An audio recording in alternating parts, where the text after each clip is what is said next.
नमस्कार दोस्तों, rise with एसआईसीएस के ऑफिशियल यूट्यूब चैनल पर एक बार फिर से आप सभी का बहुत बहुत स्वागत है। आप सभी जानते हैं कि मध्य प्रदेश पुलिस में 7,411 पोस्ट पर वैकेंसीज ओपन हो गई है, जिसके लिए योग्यता जो है वो 10वीं पास है। मतलब 10वीं पास जो भी है वो सब इस फॉर्म को फिल कर सकते हैं। फॉर्म की हमारी जो एग्जाम डेट है वो 12 अगस्त से पेपर शुरू होने वाले हैं। 2 शिफ्ट में पर डे होने वाले हैं, तो पेपर की जो डेट है वो बहुत पास है। मतलब आज से अगर देखा जाए तो लगभग 40 दिन का समय मिला है ना। तो अब इसी बीच बच्चों के बीच में एक बहुत ज़्यादा कंफ्यूजन की बात यह है कि इतने कम समय में हम कैसे हमारा कोर्स कंप्लीट कर सकते हैं, तो हमारी तैयारी क्या होना चाहिए, क्या पढ़ना चाहिए, क्या छोड़ना चाहिए। तो इन्हीं बातों को लेकर, इन्हीं डिस्कशन को लेकर आज हम लोगों ने वीडियो तैयार किया, जिसमें हम ये जानने वाले हैं कि पेपर को लेकर आपकी रणनीति क्या होना चाहिए, आपको क्या चीज़ें पढ़ना चाहिए, किन पे ज़्यादा फोकस करना है, किस टाइप का आपका स्टडी मटेरियल होना चाहिए, किस टाइप का आपका कंटेंट होना चाहिए, कौन से टेस्ट लगाना है, कब लगाना है, यही सब हम आज की वीडियो में जानने वाले हैं। तो चलिए शुरुआत करते हैं आज की वीडियो की। तो सबसे पहले तो हम ये देखते हैं कि सबसे इम्पोर्टेंट जो इन्फॉर्मेशन है इस पेपर को लेकर वो क्या क्या है। मध्य प्रदेश पुलिस आरक्षक का जो पेपर होने वाला है इसकी इन्फॉर्मेशन क्या है। तो इसमें अगर हम पोस्ट की अगर बात करते हैं कि टोटल पोस्ट कैसे डिवाइड है, तो पोस्ट की बात करेंगे तो आपके पास जीडी की जो पोस्ट है ना, जीडी जनरल ड्यूटी की जो पोस्ट है वो आपके पास है 7,090 पोस्ट। कितनी पोस्ट है ये? 7,090 पोस्ट जो है वो आपकी जीडी की पोस्ट है। इसके अलावा आपके पास रेडियो के लिए भी पोस्ट है, रेडियो पोस्ट के लिए है, जिसमें आपको इसमें जो है ना वो आपके पास 10th चाहिए है ना। रेडियो की जो पोस्ट है वो पोस्ट है आपके पास कितनी? 321 पोस्ट है ना। रेडियो आरक्षक की जो पोस्ट है वो 321 पोस्ट है। इसमें आपको क्या चाहिए? तो इसमें आपको 12th चाहिए, पीसीएम से 12th हो आपका, या फिर आपके पास कोई आईटीआई हो, या फिर आपके पास कोई पॉलिटेक्निक डिप्लोमा हो, कोई भी डिप्लोमा हो उसके लिए वो अगर आपके पास है तो आप इस पोस्ट पे अप्लाई कर सकते हैं। एक इंपॉर्टेंट इन्फॉर्मेशन ये हो गई। दूसरी ये है कि इसके फॉर्म कब से फिल हो रहे हैं, है ना। इसके फॉर्म कब से फिल हो रहे हैं? तो फॉर्म फिल होना स्टार्ट हो गया है। इसके फॉर्म जो है वो 26 जून से स्टार्ट हो गए फिल होना। कब तक फिल होंगे? तो ये जो आपके फॉर्म फिल होंगे ये फिल होंगे 10 जुलाई तक। मतलब आप 26 जून से लेकर 10 जुलाई तक एमपी पुलिस कांस्टेबल का फॉर्म भर सकते हो। ठीक है। अगला है एग्जाम कब होने वाली। तो एग्जाम डेट देखो, एग्जैक्ट 12 अगस्त आपकी एग्जाम नहीं होगी, है ना। एक बात समझ लो कि 12 अगस्त 2023 लिखा है ना, तो 12 अगस्त 2023 को आपका पेपर नहीं, 12 अगस्त 2023 से आपका पेपर है। अब कब तक चलते? जैसे मान लो 1 महीना चल गई तो आपका पेपर 12 अगस्त 2023 के बाद कभी भी हो सकता है। 15 को हो सकता है, 17 को हो सकता है, 20 को हो सकता है, 25 को हो सकता है, 1 सितंबर को हो सकता है, कभी भी हो सकता है। तो आपकी तैयारी जिस दिन आपका पेपर है तब तक ये होना चाहिए। ठीक है, ये चीजें हैं। अब हम दूसरी बात जानने वाले हैं कि ये जो आपका पेपर होने वाला है इसमें मेजर चेंजेस क्या क्या हुआ है। मेजर चेंजेस क्या क्या हुआ है? तो मेजर चेंजेस देखो तो सबसे पहला जो आपका चेंज हुआ है वो है एज। क्या चेंज हुई है? आपकी एज चेंज हुई है। कैसे? जैसे जनरल के लिए जो पहले आपकी एज थी वो कितनी थी? 33 ईयर्स। कितनी एज थी? 33 ईयर्स। पर कोविड की वजह से इसमें है ना आपको 3 ईयर का रिलैक्सेशन मिल गया है। कितने साल का आपका रिलैक्सेशन मिल गया है? 3 साल का। मतलब अब जो आपकी एज होगी 3 साल और ज्यादा। मतलब जिनकी एज 36 साल तक है, 36 ईयर 36 वर्ष तक है जनरल कैटेगरी में, वो लोग भी अब इस पर फॉर्म भर सकते हैं। ठीक है। बाकी अदर के लिए अगर बात करें तो अदर के लिए पहले ये जो आपके पास एज थी ये 38 ईयर्स थी, है ना। कितने साल थी ये? 38 ईयर 38 साल थी। पर इसमें भी 3 साल का और रिलैक्सेशन मिला है। मतलब अब आप ये फॉर्म कब तक भर सकते हो? 41 वर्ष की एज तक भर सकते हो। हमें इसे टारगेट करना है कि जनरल कैटेगरी वालों के लिए एज 36 साल है, बाकी अदर जो भी लोग हैं वो कब तक एज दे सकते हैं? 41 साल तक। दूसरी बात, एमपी के बाहर के जो लोग हैं वो किसी कैटेगरी के हो, उन्हें कितनी एज का क्राइटेरिया मिला है? 36 साल तक। ठीक है।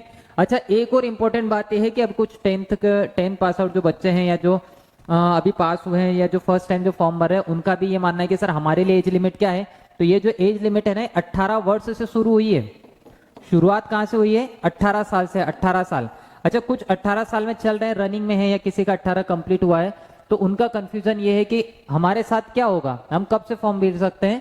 तो 18 साल की जो एज है ना, आपको इधर देख लो, इधर ध्यान से समझना कि 18 साल की जो आपकी एज होने वाली है ये 10 जुलाई 2023 है ना। क्या लिखा है? 10 जुलाई 2023। 10/7/2023 को आप 18 साल के कंप्लीट हो जाना चाहिए। आपकी जो एज है 10 जुलाई 2023 को 18 साल से ज्यादा होना चाहिए। और 10 जुलाई 2023 को आपकी जो एज है वो 36 साल से क्या होना चाहिए? कम। अगर 36 से ज्यादा है 10 जुलाई 2023 को तो आप फॉर्म फिल नहीं कर पाओगे। वैसे ही 10 जुलाई 2023 को अगर आपकी एज 18 से कम है तब भी आप फॉर्म फिल नहीं कर सकते हो। ठीक है। एक तो ये हो गया।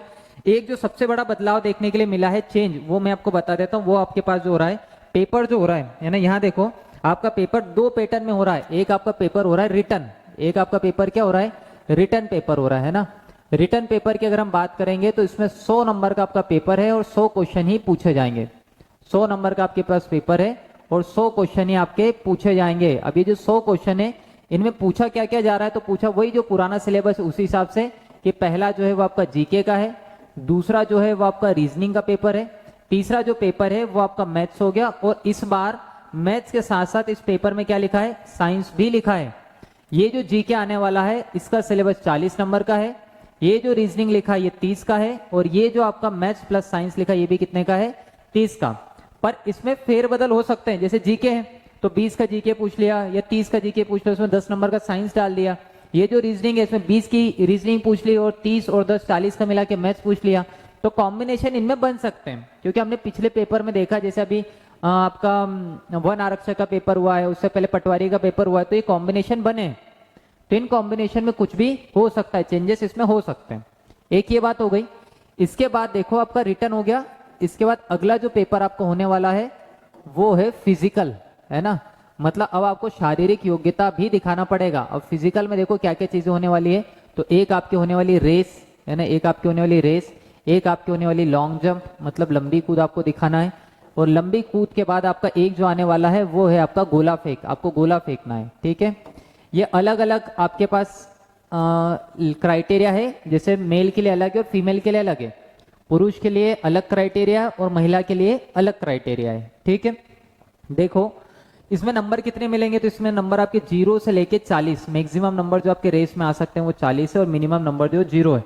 अगर आप दौड़ोगे नहीं तो 0 नंबर है, और एक टाइम लिमिट है, उस टाइम लिमिट के अंदर अगर आप दौड़ते हो, है ना, ये 1600 मीटर की जो रेस है इसको अगर आप टाइम लिमिट में दौड़ते हो 800 मीटर की, तो इसमें आपके कितने नंबर है, 40, मतलब 0 से 40 तक आपकी रेस के नंबर है। इसके बाद आपके लॉन्ग जंप के कितने नंबर है, तो ये नंबर आपके 0 से 30 तक है। इस बीच में आपका एक पूरा रूल बुक में लिखा है क्राइटेरिया कि मैक्सिमम नंबर इसके कितने हो सकते हैं, 30, और मिनिमम 0 है। गोला फेंक में आपके नंबर कितने आ सकते हैं, तो सेम टू सेम आपके गोला फेंक के भी कितने नंबर है, 30 नंबर के, है ना। मतलब आप ऐसा नहीं कि रेस में फर्स्ट आ गए तो आपको 100 में से 100 मिलेंगे, रेस में फर्स्ट आ गए तो आपको 40 के 40 पूरे मिल जाएंगे। लॉन्ग जब आपने सबसे ज्यादा किए तो आपको कितने नंबर मिलेंगे, 30। ऐसे गोला अगर आपने सबसे ज्यादा फेंका है, लिमिट लिखी है उसमें, उस लिमिट से अगर आप ज्यादा फेंक रहे हो तो आपको इसके भी 30 नंबर मिल जाएंगे, ठीक है। इस तरीके से ये भी आपका कितने नंबर का है, 100 नंबर का। पहले भी होता था और अभी भी होता है, पर अब बदलाव क्या हुआ है कि पहले सिर्फ जो मेरिट बनती थी वो आपकी रिटर्न बेस्ड बनती थी। फिजिकल जो था वो क्वालिफाइंग नेचर का था, मतलब सिर्फ इसको आपको क्वालिफाई करना है, पास होना है। पर अब जो आपकी मेरिट लिस्ट बनने वाली है, अब जो आपकी मेरिट लिस्ट बनने वाली है वो सिर्फ रिटर्न एग्जाम के 100 नंबर से नहीं बनेगी। अब आपकी मेरिट लिस्ट जो बनेगी वो 100 + 100 बराबर कितने नंबर से बनेगी, 200 नंबर में से, कि 100 रिटर्न के और 100 फिजिकल के, इन दोनों में से आपको मार्क्स बताना है कि आपके कितने मैक्सिमम मार्क्स हो रहे हैं, ठीक है। अब कुछ बच्चों का सर हम फिजिकल करें रिटर्न करें, तो ये भी मैं आपको पूरी जानकारी देने वाला हूँ कि कब आपको रिटर्न करना है, कब फिजिकल करना है, कैसे करना है, ठीक है। तो ये आपके पास एक और चीज हो गई। एक और नई बात जो है, जो बदलाव हुए हैं वो है वेटिंग लिस्ट, है ना। वो क्या है आपके पास, वेटिंग लिस्ट आई है, प्रतीक्षा सूची। मतलब अब आपको क्या कर रहे हैं कि पहले क्या हो रहा था, आपके वैकेंसीज फ्यूल हुई, फिर किसी ने डबल वैकेंसी पे अप्लाई कर दिया, मतलब कोई और, जैसे कोई रेलवे में चले गया, कोई एसएससी जीडी किसी ने ज्वाइन कर लिया, किसी का बैंक में सिलेक्शन हो गया, तो ये पोस्ट उनकी खाली हो रही थी। पर अब क्या कर दिया इन्होंने कि 15% वेटिंग भी रखेंगे। जैसे आपके पास जो पोस्ट है वो 7411 पोस्ट है, उसमें 15% की क्या लगेगी, वेटिंग। ये 200 नंबर का जो रिजल्ट रहेगा, इसके बाद जो 7411 लोग सिलेक्ट हुए उसके बाद 15% की वेटिंग है। इससे क्या होगा कि जो 7411 लोग सिलेक्ट हुए हैं उनमें से अगर कोई नौकरी छोड़ता है, किसी का डॉक्यूमेंट वेरिफिकेशन नहीं हो पाता है, किसी का पुलिस वेरिफिकेशन नहीं हो पाता है, तो उनकी जगह अगले 15% जो लोग हैं उन्हें नौकरी मिलेगी। ये कब तक वैलिड है, तो ये अगले 1 साल तक के लिए मेरिट लिस्ट आपकी क्लियर हो जाएगी, है ना। ये सीधा लिखा है कि 1 साल में आपकी मेरिट लिस्ट क्लियर हो जाएगी, वेटिंग लिस्ट जो है।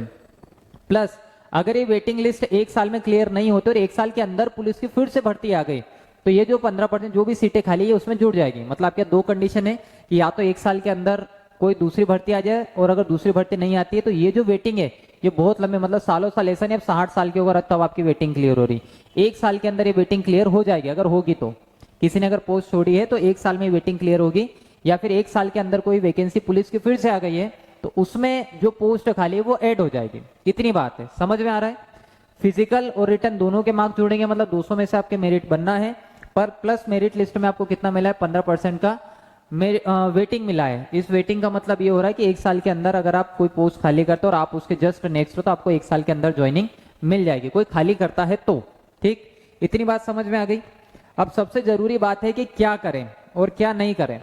तो पेपर के दो मोड है ना, पेपर के दो मोड है कि एक तो आपको क्या करना है, एक तो रिटर्न है ना, मतलब लिखित परीक्षा की तैयारी करना है। रिटर्न मतलब आपको परीक्षा करना है किसकी, लिखित परीक्षा की तैयारी करना है, जो कि कितने नंबर का है, 100 नंबर का। प्लस साथ में आपको तैयारी करना है किसकी, फिजिकल की, है ना, शारीरिक योग्यता। ठीक है, शारीरिक योग्यता मतलब मैंने आपको बता दिया कि शारीरिक योग्यता मतलब आपको क्या क्या करना है। तो आपको रेस है, फिर उसके बाद लंबी कूद है और फिर आपके गोला है, ये भी कितने नंबर का है, 100। तो अब बच्चे ये कि पहले फिजिकल करे कि रिटर्न। मेरी बात समझो भाई कि यहाँ जब तक आप 70-80 नंबर नहीं ला पाओगे, मान लो 60 पे आप क्वालिफाई भी हो गए, तो क्या इधर 100 में से 100 ले आओगे, और 100 में से 100 ले भी आए तो क्या गारंटी कि 160 पे 150 पे आपका होगा। तो पहले आपके पास क्या है, रिटर्न एग्जाम है। इसके बाद एक मेरिट लिस्ट आएगी, पहले रिजल्ट आएगा, फिर उसके बाद आपको इसके लिए बुलाएंगे, तो इसमें आपको टाइम मिलेगा। मान लो कि आपको मिनिमम 45 दिन का टाइम मिला, जैसे अभी मिला है, तो मान लो 45 दिन, 45 से 50 दिन या 2 महीने का अगर टाइम मिल रहा है, तो जिस दिन आपका लिखित का पेपर हो गया उस दिन तो आपको पता चल गया ना कि मेरे इतने मार्क्स आ रहे हैं, अब मैं तैयारी शुरू कर देता हूँ। देखो जिसके भी मार्क्स 60 प्लस आ रहे हैं ना, उन सबको फिजिकल की तैयारी करना मैं आज से बता देता हूँ कि जिनके 60 प्लस मार्क्स आए उनको फिजिकल के लिए बुला लिया जाएगा। जहां तक है 60 प्लस है मतलब फिजिकल के लिए जाओगे तो फिजिकल की तैयारी तब से जी जान लगा के कर दो, है ना, पढ़ना छोड़ के फिर आप पूरा फिजिकल करो। और अभी अगर आपको फिजिकल करना है तो मेरे भाई जब सुबह सुबह फिजिकल कर रहे हो ना, तो आपको अगर आदत है तो सुबह फिजिकल करो, अगर आदत नहीं तो अभी सुबह फिजिकल मत करो। क्यों, क्योंकि आप सुबह से फिजिकल करके आते हो, फिर थक जाते हो, फिर आपकी या तो क्लासेस होती है तो आप क्लास डिस्टर्ब कर रहे हो, या फिर दिन भर अपना दिन खराब कर लेते हो। तो या तो सोते टाइम मतलब शाम को जाने से पहले एक बार फिजिकल कर सकते हो, ये आपके लिए ऑप्शन है। आप कंफर्टेबल अगर मॉर्निंग में तो मॉर्निंग में भी कर सकते हो, पर ऐसा करो कि आपका दिन का टाइम खराब ना हो, दिन में पढ़ाई हो सके। हमें दिन में मैक्सिमम पढ़ाई ही करना है, तो फिजिकल आपको कम से कम करना है। अभी जो आपको करना है 80% जो आपके एफर्ट्स होना चाहिए, 80 to 90% वो रिटर्न एग्जाम में होना चाहिए, और आप चाहो तो 20% आप आपके फिजिकल को दे सकते हो। ठीक है, और अगर आपका फिजिकल स्ट्रांग है, आप ये लगता है आपको कि मैं 45 से 50 दिन में फिजिकल कर लूंगा, जिन लोगों ने पहले पेपर दिए हैं पुलिस का या फिर जो मेरिट लिस्ट से बाहर, उनको लगता है कि हमारा फिजिकल हो जाएगा, तो उन्हें अभी फिजिकल करने की जरूरत नहीं है। ठीक है, आप देख लो। ठीक, तो अगर आपका फिजिकल अच्छा है तो अभी फिजिकल मत करो, बाद में करना, पहले रिटर्न की तैयारी करो। रिटर्न क्वालिफाई नहीं होगा, फिजिकल करके क्या कर लोगे। चलो मान लो आप फिजिकल बहुत फिजिकल दौड़, आपने दौड़ दौड़ के ना पूरा मैदान खत्म कर दिया, है ना, आप दौड़ के बाघा बॉर्डर पहुंच गए डायरेक्ट, मान लो। अब यहाँ पे आपके 30 ही नंबर ला पाए, 40 नंबर 50 नंबर ऑनलाइन एग्जाम में आ रहे हैं बच्चों के, और जो बच्चे ऑनलाइन स्टडी कर रहे हैं ना उनको 40-50 नंबर आने के बाद भी कोई फर्क नहीं पड़ रहा है कि अगली बार फिर तैयारी करेंगे। प्लस ऑफलाइन जो बच्चा तो तैयारी करता है ना, एक बार जो क्लास में बैठ के पढ़ता है, उस बच्चे के 40-50, जब वो 2-3 महीने क्लास में बैठेगा ना तो उसको फील होने लगता है कि यार कि इस एग्जाम को मैं भी क्वालिफाई कर सकता हूँ। और बाय चांस अगर उसके 50-55 नंबर आते हैं तो वो ये होता है कि अब मैं इंप्रूवमेंट करूंगा और नेक्स्ट डे से क्लासेस स्टार्ट कर लूंगा। ये मेरा पर्सनल एक्सपीरियंस बोल रहा हूं मैं, कि जिन बच्चों ने पटवारी का पेपर दिया उनके कहीं ना कहीं रुके तो उन्होंने आगे स्टडी कंटिन्यू कर दिया कि हम अगले पेपर के लिए तैयारी करेंगे। कम नंबर आए तो उन्हें उसका उतना ही दुख था, लेकिन जिन बच्चों ने ऑनलाइन कोर्स लेते, सस्ते में कोर्स लेते, उन्हें बिल्कुल भी पछतावा नहीं कि हमारे नंबर कम है, अगली बार फिर देखेंगे, फिर सस्ता कोर्स आएगा, फिर पढ़ेंगे, सिलेक्शन होगा नहीं होगा बात की बात पर पढ़ेंगे। ठीक है, तो मेरी बात एक समझ लो, ऑनलाइन अगर आपके पास ऑफलाइन अवेलेबल है तो फर्स्ट प्रायोरिटी आप ऑफलाइन को दो। पढ़ाई करने के लिए मिनिमम टाइम है, जितना आप पढ़ सकते हो उतना पढ़ो, और उसके बाद जो आपके डाउट है वो सारे ऑनलाइन से क्लियर कर लो। ठीक है, सारे डाउट आपके ऑनलाइन से क्लियर कर लो। ठीक है, अब पढ़ना क्या क्या है, तो पढ़ने के लिए आपको क्या करना है, एक तो आपको प्रैक्टिस बुक लेना है, मैं आपको बुक बोल रहा हूँ, है ना, क्या बोला है मैंने आपको, प्रैक्टिस बुक लेना है। अब टॉपिक वाइज पढ़ने का टाइम नहीं रहा, टॉपिक वाइज अगर आपकी कोई कोचिंग चल रही है ऑनलाइन या ऑफलाइन, जैसी भी आपकी कोचिंग चल रही है, क्लासेस चल रही है, उस क्लास से आप क्या करो, सिर्फ उसी क्लास से आप टॉपिक वाइज कंप्लीट करो हर सब्जेक्ट का, और उसका एक बार रिवीजन करो। इसके अलावा पर्टिकुलर किसी सब्जेक्ट की बुक मत छुओ, है ना, किसी भी बुक के किसी भी सब्जेक्ट की अब आपको पर्टिकुलर बुक नहीं पढ़ना है, आपको टॉपिक वाइज सिर्फ कितना पढ़ना है जो आपकी क्लास में पढ़ाया जा रहा है, और उसी का क्या कर लो, रिवीजन कर लो। क्योंकि देखो मानो ना कि आपकी 4 घंटे की कोचिंग चल रही है, 4 घंटे कोचिंग में पढ़ा दिया, उसका 1 घंटा आपने रिवीजन कर दिया, फिर उसके आप कोई बुक लेके बैठ गए, उससे आप रिवाइज करने लगे, तो 5-7 घंटे तो आपने उसमें ही गवा दिए, और ऐसे कवर होते होते आपके एग्जाम आ जाएगी और पूरा सिलेबस भी नहीं हो पाएगा।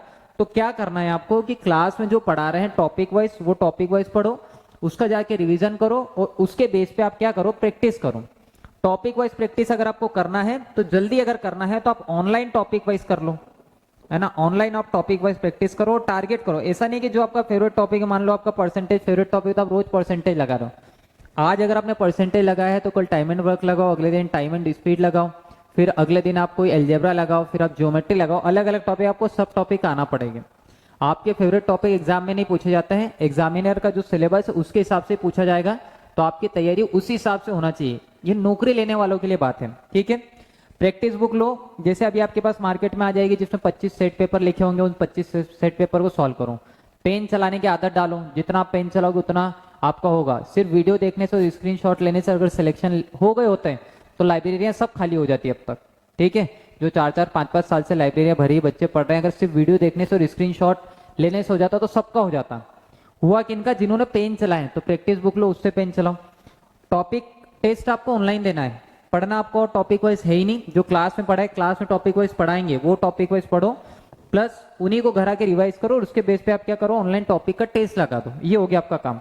प्रैक्टिस बुक से आपको ऑफलाइन पढ़ना है, प्लस आप क्या कर दो, एक आपका ऑनलाइन टेस्ट लगा दो। क्या लगा दो आप? ऑनलाइन टेस्ट, कंप्लीट टेस्ट लगाओ। कितने नंबर का? 100 मार्क्स का। और पूरा जो आपका पेपर आने वाला है ना उसी पैटर्न पे, और पूरा टेस्ट लगाना। सिर्फ टेस्ट लगाना जरूरी नहीं, अभी आपके लिए जो सबसे ज्यादा जरूरी है वो है उस टेस्ट का एनालिसिस करना। क्या करना? उस टेस्ट का एनालिसिस, कि मेरे मार्क्स कहाँ कम हो रहे हैं, कहाँ और मैं बढ़ा सकता हूँ। देखो यहाँ समझो, पेपर में क्या होता है कि 70% ऐसा सिलेबस है जो आपको आता ही आता होगा, 10% ऐसा सिलेबस है जो आपको आ रहा है पर कभी न कभी मार्क्स कभी आते हैं कभी नहीं आते, कभी आते कभी नहीं आते, तो उसको आप पढ़ सकते हो, थोड़ा सा आप इंप्रूव कर सकते हो। और ये जब आ रहे हैं तो इनमें आपको फिर मेहनत करने की जरूरत नहीं, अगर आपकी तैयारी अच्छी है तो।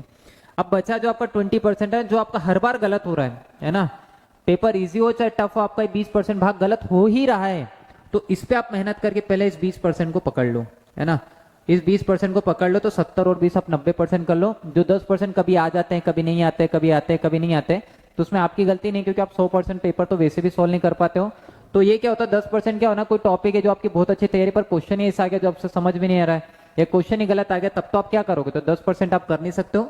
पर जो 70% पे आपकी अच्छी कमांड है, उसको उस कमांड पे आपको ज्यादा रिवीजन नहीं करना है, उस पर आप हल्का हल्का रिवीजन चलने दो। मेन क्या करोगे, जो 20% आपका 100% हर बार आपके मार्क्स काट रहा है, उस पर थोड़ी और मेहनत कर लो। इतना काम करना है। क्या करना है आपको, देखो क्या करना है, 80% अपने रिटर्न को दो, 20% आपके फिजिकल को दे सकते हो। अगर आपका फिजिकल अच्छा है तो मेरे हिसाब से, है ना, मेरे हिसाब से अगर आपका फिजिकल अच्छा है, आपको लगता है कि आप फिजिकल बाद में कवर कर लोगे 45 से 50 दिन में, तो आज से फिजिकल की तैयारी मत करो, पहले आप रिटर्न क्वालिफाई करो।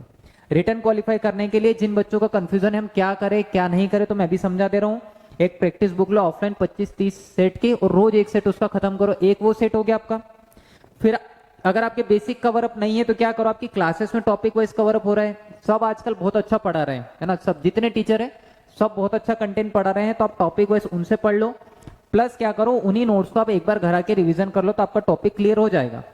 और उसके बाद करना है तो टॉपिक वाइज आप क्या कर दो, उसका एक ऑनलाइन टेस्ट लगा दो। बुक लेके मत बैठो, बुकें इतनी मोटी मोटी है, उस बुक को लेके बैठोगे तो 45 दिन एक ही सब्जेक्ट में आ जाएंगे। तो बुक लेके अब आप मत पढ़ो, बुक से आपको सिर्फ क्या करना है, ऑनलाइन प्रैक्टिस बुक, आपको एक प्रैक्टिस बुक लेना और उसी से टेस्ट लगाना है। ऑनलाइन टॉपिक वाइज टेस्ट लगा लो। बहुत सारी वेबसाइट है, मैं वेबसाइट का नाम नहीं लूंगा, पर बहुत सारे, आप जानते हो कौन सी बेस्ट है, बहुत आपने भी सर्च कर रखा, बहुत यूट्यूब चला रखा है ना। देखो फिर आपको क्या करना है, एक तो आपका प्रैक्टिस सेट ऑफलाइन हो गया, और एक आप क्या कर दो, प्रैक्टिस सेट आपका ऑनलाइन टेस्ट में लगा लो। ऑनलाइन टेस्ट में लगा लो और उसका क्या करना है, एनालिसिस करना है कि 60 मिनट में आप कितने क्वेश्चन कर पा रहे हो, किस टाइप के क्वेश्चन में आपको ज्यादा टाइम लग रहा है, किस टाइप के क्वेश्चन आपके हर बार गलत हो रहे हैं। और उसमें क्या करोगे, अगर आपकी प्रैक्टिस अच्छी है तो आपको लगेगा 70% सिलेबस आपका देखा दिखाया है, तो ये देखे हुए सिलेबस में थोड़ी मेहनत करके इनके क्वेश्चन सही बना लो। 20% ऐसा सिलेबस होगा जो आपको लग रहा है कि बार बार गलत हो रहा है, या तो बन नहीं रहा, या सिलेबस मैंने देखा ही नहीं है, तो ऐसे पार्ट पे थोड़ी मेहनत कर लो। बच्चा ये जो 10% है ना, ये 10% का हम कुछ नहीं बोल सकते। कभी कभी व्यापम में क्वेश्चन गलत भी आ जाते हैं, या फिर क्वेश्चन कुछ ऐसे हो जाते हैं जिनके हम एक्सपेक्ट नहीं कर सकते, तो वो तो कुछ नहीं हो सकते। क्या नहीं करना है, ठीक है, आपको मेंटली फ्री होना है ना, आपको मेंटली फ्री होना है, टेंशन नहीं लेना है। ये आपको एक बात का ध्यान रखना है कि आपको मेंटली फ्री होना, टेंशन नहीं लेना है। अगर आप सोच रहे हो 45 दिन है मैं क्या करूंगा, देखो पढ़ आप उतने ही सकते हो। ये बात सोचोगे ना, मैं क्या पढ़ूं क्या नहीं पढ़ूं किधर से पढ़ूं, तो ये मैंने आपको बता दिया। इसके अलावा फिर आप टेंशन लोगे तो ज्यादा कुछ नहीं होगा, पेपर बिगड़ जाएगा। तो आपको मेंटली फ्री होके एक सीक्वेंस वाइज एक सीक्वेंस बनाओ कि मुझे ये चीजें करना हो, डेली वही चीजें करूं। और ये मत पढ़ो आज ये पढ़ा कल वो पढ़ा परसों वो पढ़ा, तो आपको 45 दिन में पता ही नहीं चलेगा मैंने क्या क्या पढ़ा, और पेपर भी आ जाएगा। फिर पेपर के 5 दिन पहले भी आपकी यही कंडीशन होगी, बाप रे मैंने क्या पढ़ा और क्या छोड़ा है। तो ऐसा नहीं करना है, आपको मेंटल फ्री होके पढ़ाई करना है।